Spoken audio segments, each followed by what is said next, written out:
So in this unit 5, the first and foremost thing we should understand here will be a transaction. It is going to be some set of events from begin to end for one operation. So I say that transfer 100 rupees from X to Y. Transfer 100 rupees from X to Y. So we have begin at this part. We check the balance of X, then we debit X, then we credit the amount into Y, then we end it. So we have this entire sequence or workflow between begin and end. We call this one as transactions. So in this transaction part, we will learn to know regarding transaction concepts, transaction states, concurrent executions, serializability, recoverability, isolation, transaction definitions, and the serializability concepts. So this will be the outline of deriving what we need to look at this unit 5. So let us begin this word here, transaction, where we are going to call it as a unit of program execution, that it is going to access the possible updates of various data units. So it is going to be some unit of program that it is accessed with possible updates.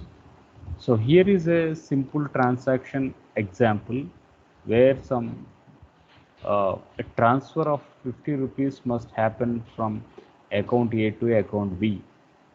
So using Google Pay or Phone Pay, the amount has to be transferred from one person to another person. So how we are going to do this?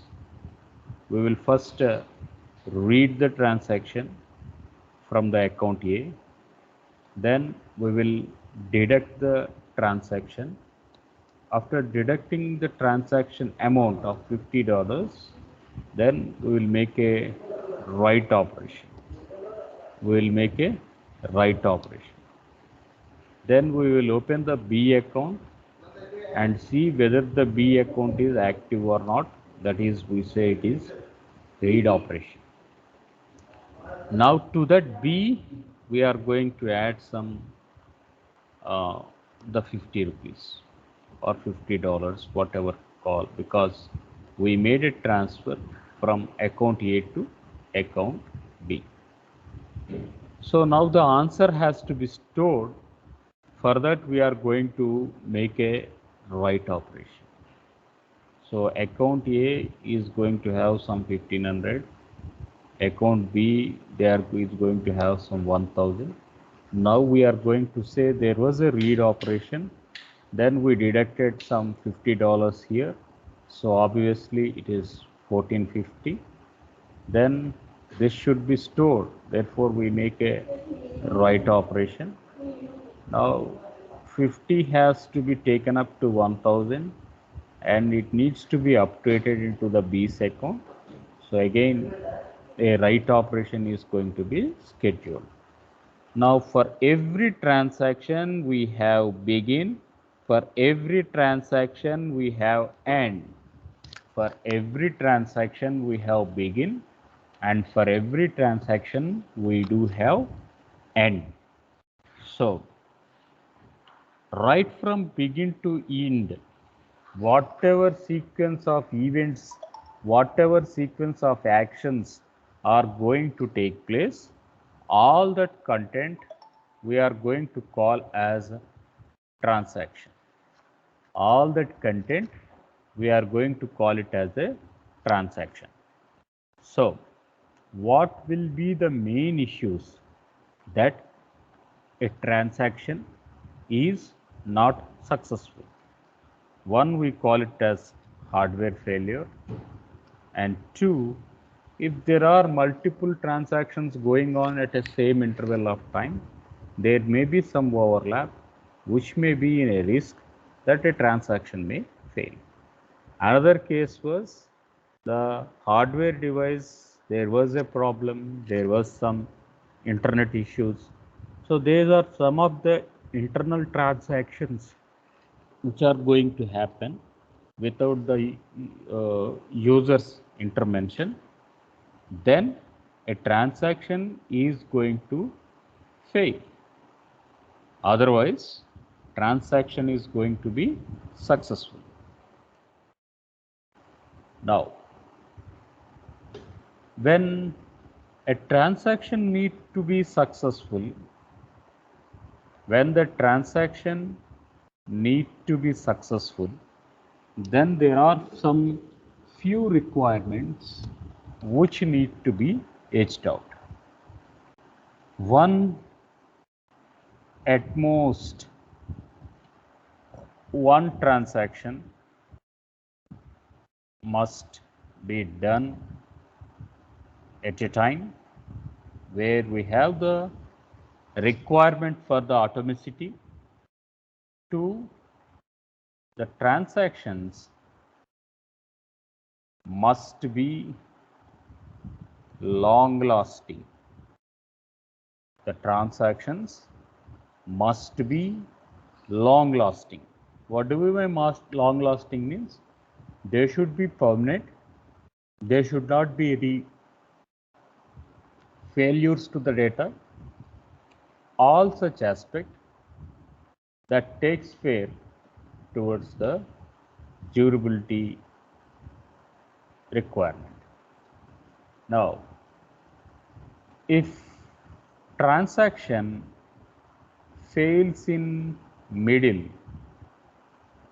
then we say it is unsuccessful and it will again do from the beginning.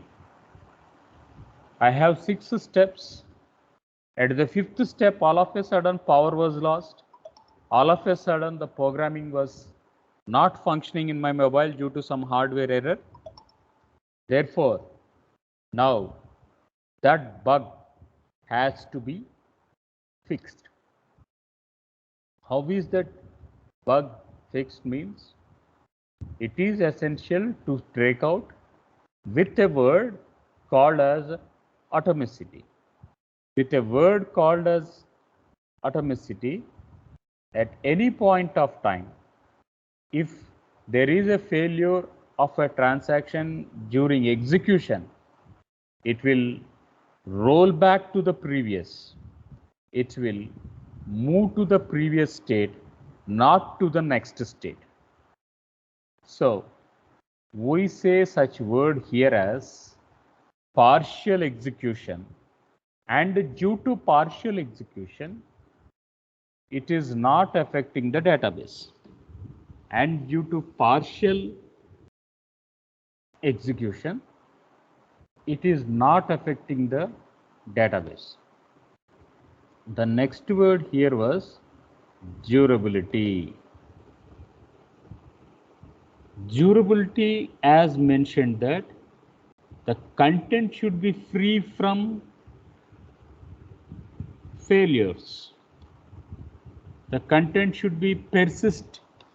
That is what we call long lasting. Long lasting for failures. Then we say the durability is going to happen. So, next comes the transaction management properties. If we look with the transaction management properties, the first and foremost thing was it needs to have atomicity. Second one was consistency. Third thing was isolation. Fourth thing was durability. Fourth thing was durability. So the first word is highlighted here, A, C, I and D. We call this property as acid properties. We call these properties as acid properties. Atomicity, what it does, it sees that transaction is done or not. It sees that transaction is successfully completed or not. It is going to analyze. It is going to analyze whether a transaction has been taken up or not. That means from begin to end, no failure. Right from the beginning of a transaction to the end of a transaction, there is no failure. We call that one as atomicity. In between, if any failure comes, then what to do? Abort or kill the victim or abort the transaction, kill the victim and redo the process again, right? So we start with some transaction. I asked you to transfer some money to one friend to another friend. So one friend asked taking time in transferring. The thing was he was unable to send the money. The reason was there is some power cut.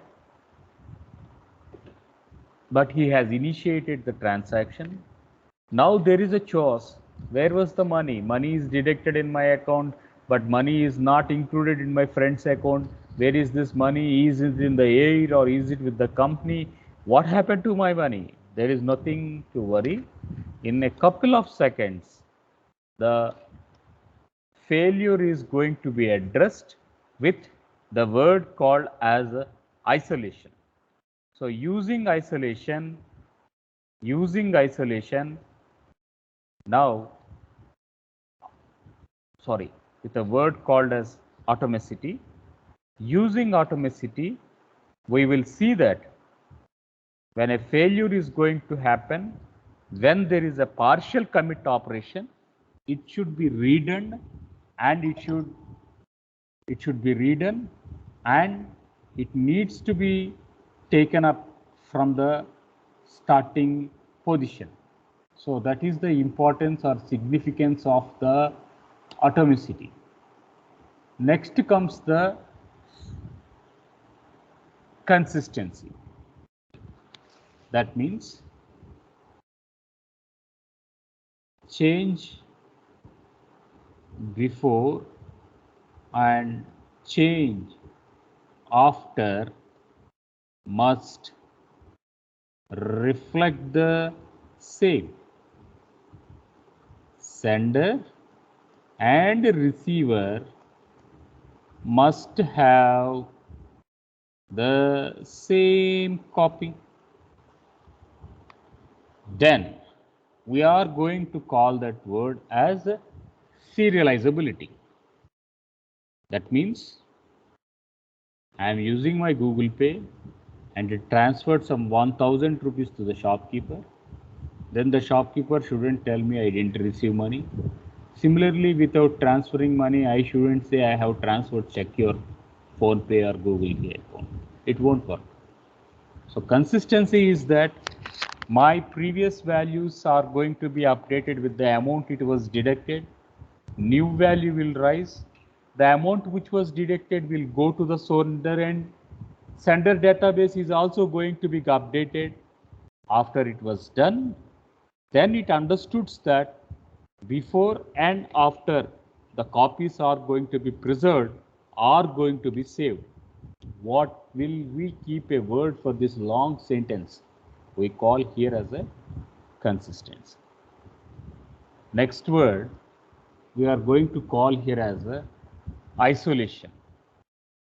So when we call here as an isolation, we say multiple transactions can run concurrently.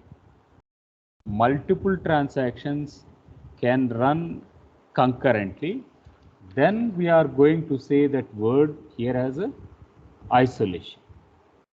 So isolation, we can say multiple transactions can execute in parallel or concurrent, but multiple transactions can execute in parallel or concurrent, but user 1 is not aware that user 2 is doing the same.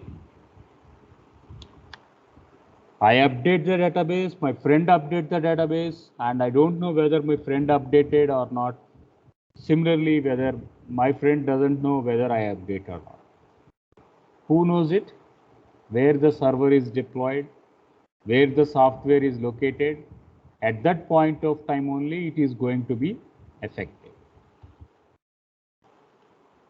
The fourth important aspect was we use the word called as durability. So when we are going to call it as a durability, the very first word was long lasting. So durability was that the relation what we are going to choose should store the data not for a temporary time being, it can store it for years together. A 50 years old data may be useful to solve the present context. So in this way, as the data has to be stored in the database, only one set of copy is going to be maintained. Only one set of copy of operating system is to be maintained. Then we will see that at most at any point of time, via any type of triggers or cursors, etc., if the transaction is used, then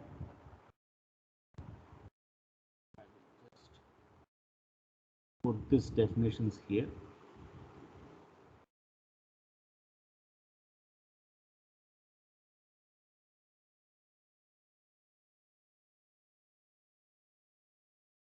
So we were talking about this.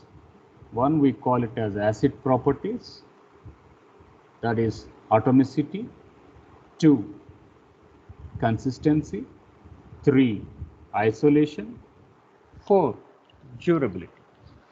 So coming to the definition part of a transaction, it is going to be unit of programs executed and accessed and all possible updates of all data items.